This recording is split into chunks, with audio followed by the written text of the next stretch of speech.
Grabe yung kaba ko mga amigo sa isdang ito dahil akala ko talaga hindi na mahuhuli dahil nagpalayo sa akin, pero ito ang nangyari. Ay nakatitig pa talaga sa atin at nagbalandra. Tuhog kang malaking suno ka. Ito yung mamahaling isda mga amigo na talagang mamahalin ko talaga. Lapu-lapong pula ito mga amigo, or suno ang tawag sa amin. Ano naman po ang tawag nyo sa ganitong klase ng isda? High class po na isda ito mga amigo, as in first class po na isda ito. Sobrang laki po nito mga amigo, as in malaking malaki, at sobrang saya ko dahil nga nakahuli ako ng malaking suno sa pamamagitan ng pana. Dahil po yung suno mga amigo o yung red lapu-lapu ay nahuhuli po ito sa pamamagitan ng kawil sa mga malalayo po o kaya sa malalaot na po. As in malayong malayo na po mga amigo, tumatakbo ka na ng mahigit 1 oras para makahuli ka ng ganito kalalaking ganitong isda mga amigo. Malaki po yung tiyan nito mga amigo dahil po malaki po ang kinaing pusit niyan mga amigo. Ito naman hindi pansin pero kitang kita, akala ko talaga maliit mga amigo, pero ito tuhog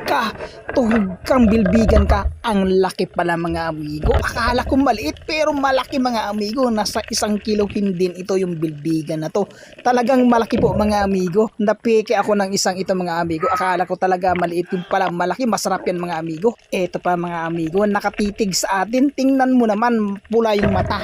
Tuhog kang timbungan ka. Malaki din po mga amigo yung isdang ito.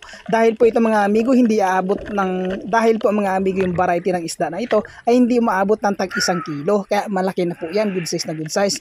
Eto pa mga amigo, lapu-lapong green o kaya mulmol. Sa iba naman tawag dito parrot fish. Bawal ito mga amigo sa social media. Eto naman mga amigo, isang hindi bawal, tuhog kang timbungan ka. Eto naman mga amigo, mas maliit ito ng kunti doon sa timbungan na naunang napana natin, pero good size na good size mga amigo. Masarap sa prito ito at saka sa paksiw. Eto naman mga amigo, malaki, isang matang pusa mga amigo. Yan tuhog kang matang pusa ka. Nang pumalag, nakawala mga amigo. Pero eto ang nangyari mga amigo, sinundan ko siya ng sinundan at eto nakita natin, tuhog kang matang pusa ka. Ang laking matang pusa mga amigo, akala ko hindi ko na mahuli, yun pala mahuhuli natin dahil pinagtiyagaan ko talagang siyang sundan ng sundan. Eto naman po mga amigo, isang kasamahan niya, yung matang pusa na yan, ayan po na nakatago sa damo. Tuhog kang matang pusa ka. Kung anong kulay po kasi ng damo mga amigo, doon sila nagtatago. Kulay samo din, kulay brown, kaya mahirap talaga makita mga amigo yung isdang ito. Eto naman mga amigo, 2 piraso yan. Kung ano ang kulay ng bato, ganun din yung pagkakulay nila. Ayan yung isa, tuhog kang talagbago ka. Tapos yung isa mga amigo, umalis, dumahandahan siyang lumangoy papalayo sa akin, pero sinundan ko siya ng sinundan. Eto yung